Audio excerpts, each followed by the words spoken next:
Nalita mangon ketua DPR walaupun kinong preku ke lawan.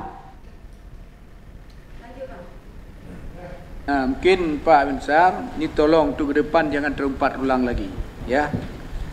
Karena sebenarnya juga Pak Bensar kemarin dalam menyampaikan rekomendasi kami DPRK, mungkin beliau belum baca.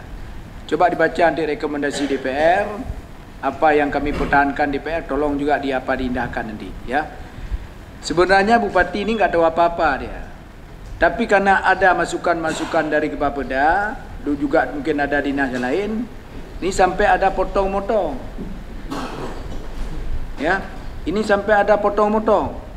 Sebenarnya kalau kita pangkas itu untuk penyesuaian anggaran yang sesuai dengan keputusan Presiden, itu udah diatur semua. Sumber dana yang dipotong, sumber dana apa? Dana ada, bukan semua. Ini kami dengar udah semua nih, udah agak aneh juga.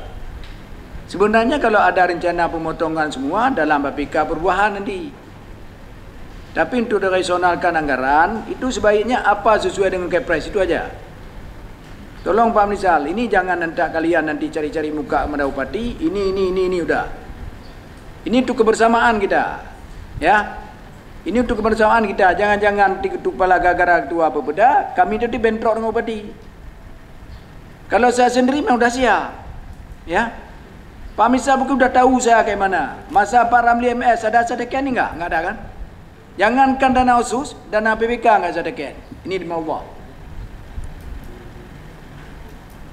Karena kenapa saya sekarang mau juga membantu Bupati ini sekarang? Karena beliau kita lihat sekarang ada rencana untuk bangun Aceh Barat.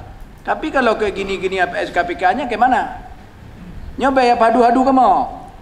Maka kalau ada apa-apa, tolong kita adu bersama. Ini contoh, maaf Pak Mirza, contoh dana CSR. Ini saya buka-buka terus. Dana CSR. Sebenarnya salah penyampaian kepada Bupati kemarin. Kalau seandainya lakukan pengawasan, kenapa anda bisa? Jangan dibuat dana untuk audit. Pengawasan. Ini maaf saya sampaikan. Ya, ini ibarat hanya ada cewek lah.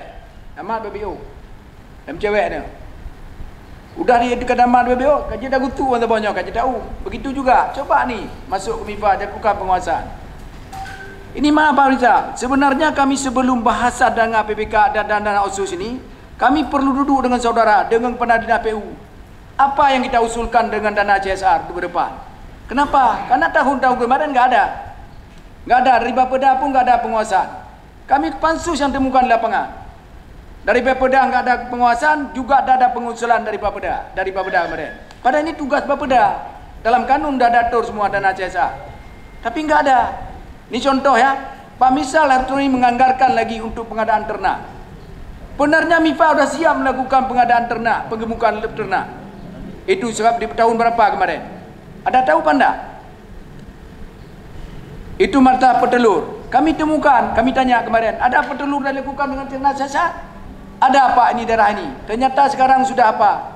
Karena nggak ada pengawasan dari kita. Tunggu dulu azan. Nyata mari pemata.